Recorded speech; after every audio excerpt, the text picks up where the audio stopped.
Assalamualaikum warahmatullahi wabarakatuh. Jumpa lagi dengan channel Suyek. Kali ini saya akan membawakan cerita horor yang berjudul Santet Banyu Pati. Oke teman-teman, langsung aja kita ke ceritanya.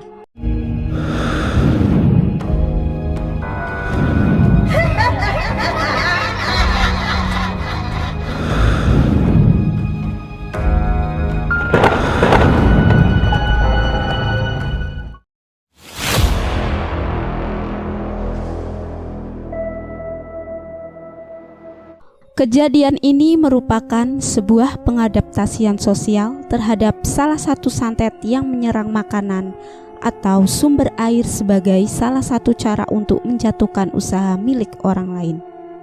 Tangerang 2015. Di dekat ibu kota, tepatnya di Tangerang, warung-warung makan berjejer luas di pinggiran jalan. Mereka yang berjualan dan membangun ruko di sana biasanya para pendatang yang kebanyakan berasal dari daerah Jawa Tengah dan sekitarnya. Sebut saja namanya Pak Cecep.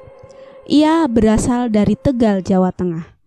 Pak Cecep membuka warung makan Tegal di salah satu tempat di daerah Tangerang.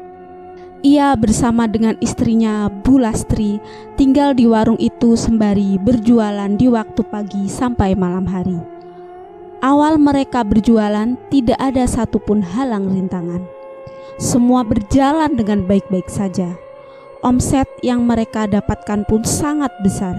Sehari mereka bisa meraup untung kurang lebih 5 juta rupiah.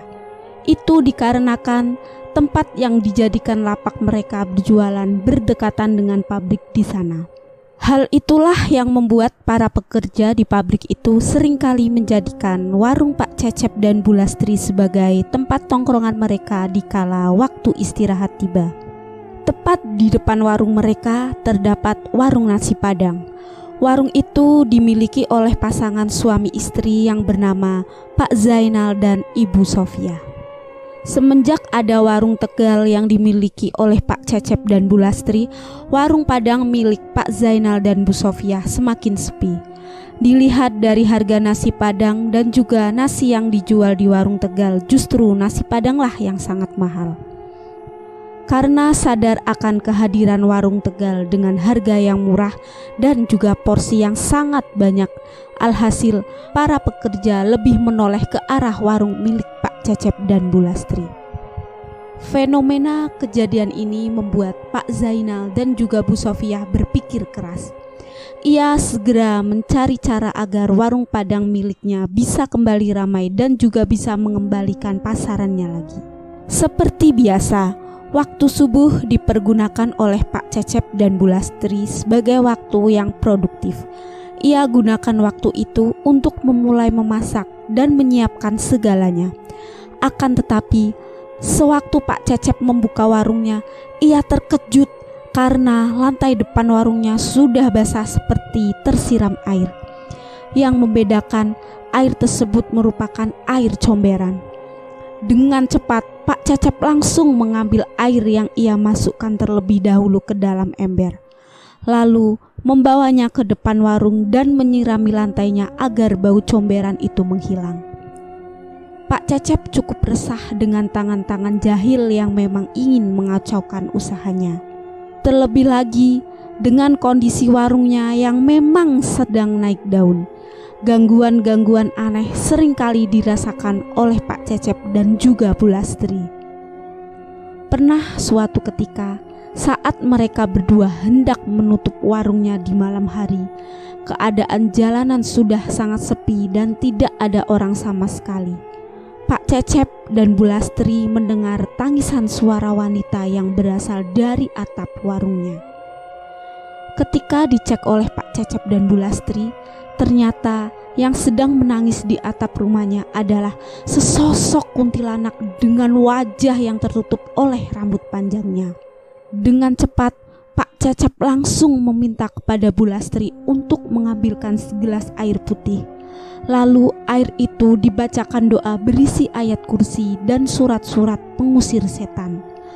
Lalu air itu ia siramkan ke arah kuntilanak yang sedang terduduk di atap warung rumahnya. Dengan seketika kuntilanak itu menghilang dan pergi. Kejadian-kejadian aneh yang memang sangat mengerikan selalu membuat Pak Cecep dan Bu Lastri terus-menerus bertanya. Ia sendiri benar-benar stres saat mengetahui banyak hal aneh terjadi juga pada dagangannya. Saat itu, tepat di Minggu pagi, Pak Cecep dan Bu Lastri berangkat menuju pasar untuk membeli keperluan dan bahan-bahan dagangannya. Karena memang usahanya meranah kepada warung makan, ia membeli banyak bahan-bahan untuk dipergunakan sebagai lauk pauk dan lain sebagainya. Setelah mereka membeli semua barang-barang keperluannya, akhirnya Pak Cecep dan Bu Lastri kembali ke rumah untuk memasak semua bahan-bahan yang dibelinya tadi menjadi lauk pauk. Setelah semua masakannya telah bersiap, Pak Cecep mulai membuka warungnya. Dan memang kejadian yang sama terulang kembali. Pak Cecep mencium bau tak sedap yang berasal dari depan warungnya. Kali ini lantainya penuh dengan kotoran manusia yang entah siapa membuangnya secara sengaja. Pak Cecep langsung membersihkan kembali lantai depan warungnya. Namun, tepat di depan warungnya, Pak Zainal telah berdiri sambil menatapnya. Pak Cecep mencium bau tak sedap yang berasal dari depan warungnya. Pak Cecep tidak ingin berprasangka buruk terhadap Pak Zainal yang mungkin mengetahui siapa orang yang telah melakukan hal ini secara terus-menerus kepada warungnya. Setelah usai membersihkan lantai tersebut, warung Pak Cecep dan Bu Lastri pun dibuka. Beberapa saat kemudian, para pekerja pabrik yang kebetulan sudah beristirahat langsung menyerbu warung milik Pak Cecep dan Bu Lastri. Dengan seketika warung mereka penuh dengan para pekerja pabrik. Pak Cecep dan Bu Lastri langsung menyiapkan semua pesanan yang diminta oleh para pekerja pabrik tersebut. Para pekerja itu dengan lahapnya memakan makanan yang telah tersedia di warung milik Pak Cecep dan Bu Lastri. Akan tetapi, keanehan pun terjadi di saat salah satu pembeli yang melihat ada keanehan yang terjadi pada lauk yang dimintanya. Kebetulan saat itu ia meminta lauk ikan yang dibumbui dengan bumbu kuning. Namun, di bagian daging ikan tersebut telah dipenuhi dengan belatung. Tentu saja orang itu langsung muntah-muntah. Para pembeli lainnya yang melihat itu pun melakukan hal yang sama. Mereka semua langsung mual seketika. Dan ketika mereka mengecek makanannya masing-masing, ternyata di bagian yang sama telah penuh dengan belatung. Bahkan yang paling parah, ada beberapa dari mereka yang memakan cacing yang berasal dari salah satu lauk yang memang telah ia makan sepenuhnya. Para pembeli yang kebetulan para pekerja di pabrik itu benar-benar kecewa dan marah besar kepada Pak Cecep serta kepada Bu Lastri. Pak Cecep pun menjelaskan bahwa lauk pauknya baru saja ia masak pagi tadi, dan tidak ada satupun bahan-bahan makanan yang busuk atau tidak layak dimasak. Namun tetap saja para pembeli itu menuntut ganti rugi dan akan melaporkan Pak Cecep serta Bu Lastri kepada pihak yang berwajib untuk diberikan sanksi. Pak Cecep meminta maaf kepada semua pembeli. Ia juga sampai bersujud-sujud untuk tidak melaporkannya kepada pihak berwajib dan akan mengganti rugi semuanya. Hari itu Pak Cecep dan Bu Lastri benar-benar dalam keadaan yang hancur sehancur-hancurnya. Mereka berdua menangis di saat seluruh rumah makannya diobrak-abrik oleh semua pembeli. Semua lauk pauknya dilemparkan ke lantai, diinjak-injak dan dibuang begitu saja. "Pak, jangan buang dagangan kami," pinta Bu Lastri sambil menangis. "Makanan kalian busuk semua," teriak para pembeli. Bu Lastri masih belum menyerah. Ia memegangi kaki salah satu pekerja yang ingin menghancurkan piring-piring dan seluruh alat-alat makan. Namun justru pembeli itu menendang kepala Bu Lastri hingga terbentur lantai. "Ampuni kami, Pak, Kami tidak tahu kalau lauk kami seperti ini." Tangisan dan rintihan minta maaf yang diarahkan oleh Bu Lastri tidak berdampak sedikit pun, karena semua pembeli sudah terlanjur kecewa. Mereka masih belum puas dengan apa yang selama ini ia makan ternyata berasal dari bahan-bahan yang tidak layak untuk dimakan. Pak Cecep menghentikan tingkah Bu Lastri. "Bu, sudah, jangan dilawan." "Tapi Pak, kita nggak pakai bahan-bahan busuk." "Iya Bu, Bapak tahu. Piring dan gelas semua dipecahkan. Kita harus bagaimana Pak? Ibu yang sabar, ini ujian Allah." Bu Lastri menangis terseduh-seduh. Ia memeluk tubuh suaminya karena sudah tidak tahan dengan ujian yang benar-benar membuat dirinya hancur seketika. Warung Pak Cecep dan Bu Lastri benar-benar hancur. Semua pembeli juga sudah tidak percaya lagi dengan apa yang telah dijual oleh keduanya.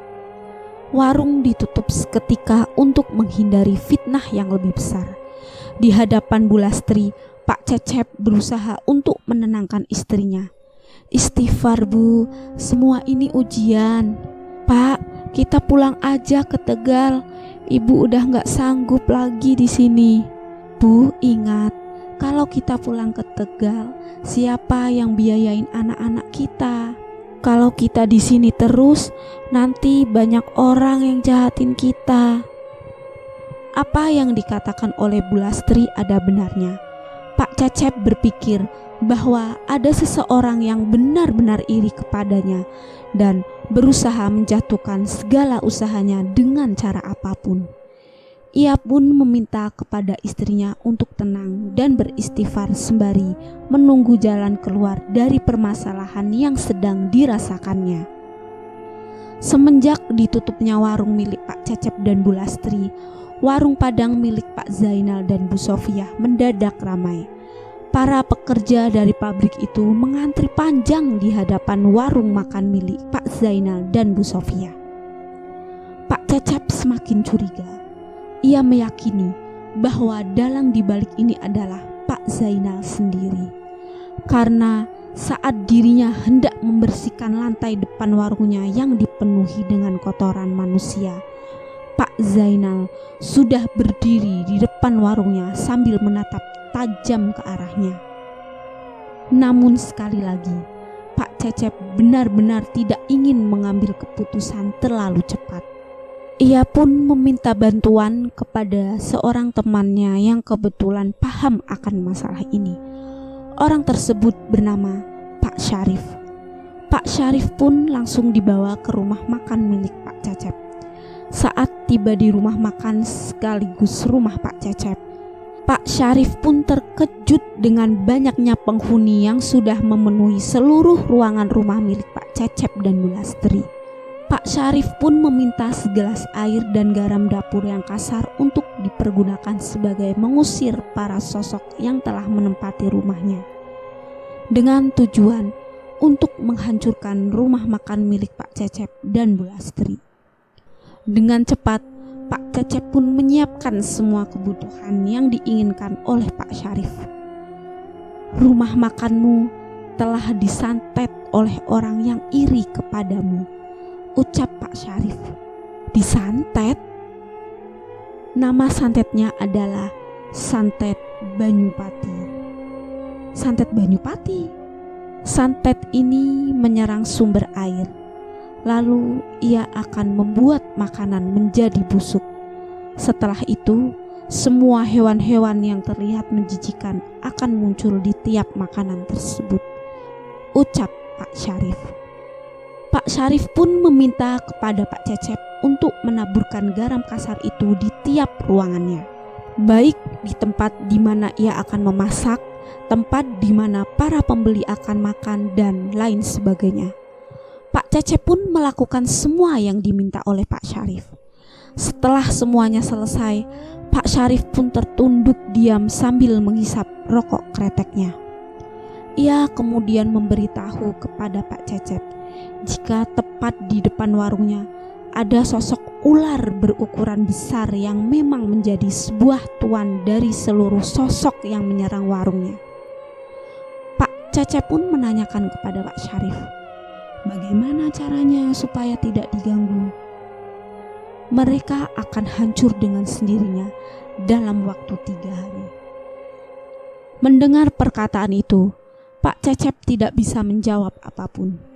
Pak Syarif sendiri telah memasang pagar gaib di sekitaran warung milik Pak Cecep dan Bu Lastri agar serangan-serangan santet tidak menyerang kembali. Pak Cecep pun hanya bisa mengucap terima kasih kepada Pak Syarif.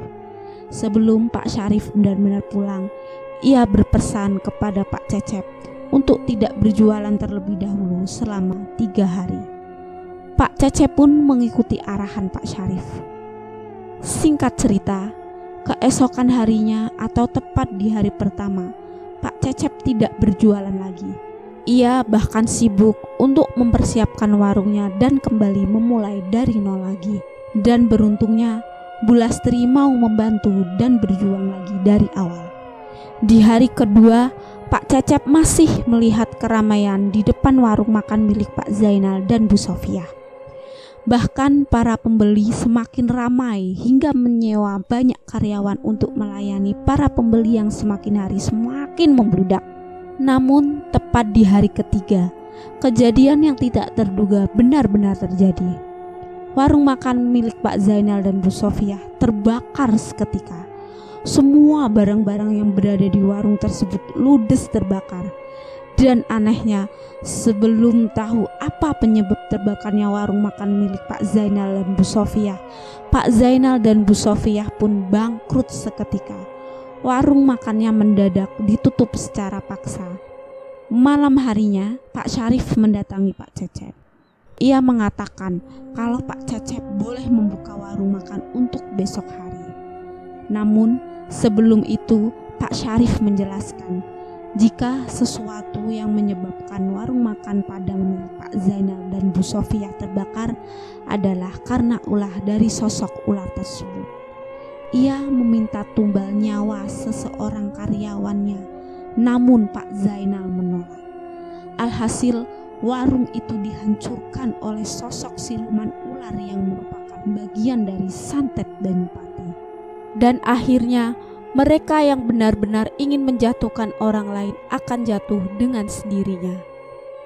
Semenjak kejadian itu, keesokan harinya ketika Pak Cecep kembali membuka warung makanannya, tiba-tiba warungnya mendadak ramai diserbu oleh para pekerja pabrik yang sedang beristirahat. Dan para pekerja yang telah menganiaya atau telah membuat warung Pak Cecep tutup akhirnya meminta maaf. Akhirnya Pak Cecep kembali merintis usahanya walaupun telah dijatuhkan oleh orang yang benar-benar ingin menghancurkannya dengan cara mengirim santet kepada warungnya dengan jenis santet Banyupati. Semoga cerita ini menjadi pelajaran berharga bagi kita untuk tidak iri terhadap pencapaian orang lain dan tidak menjatuhkan usaha orang lain, karena nantinya akan berdampak pada diri kita sendiri. Oke teman-teman, sekian cerita dari saya. See you next time.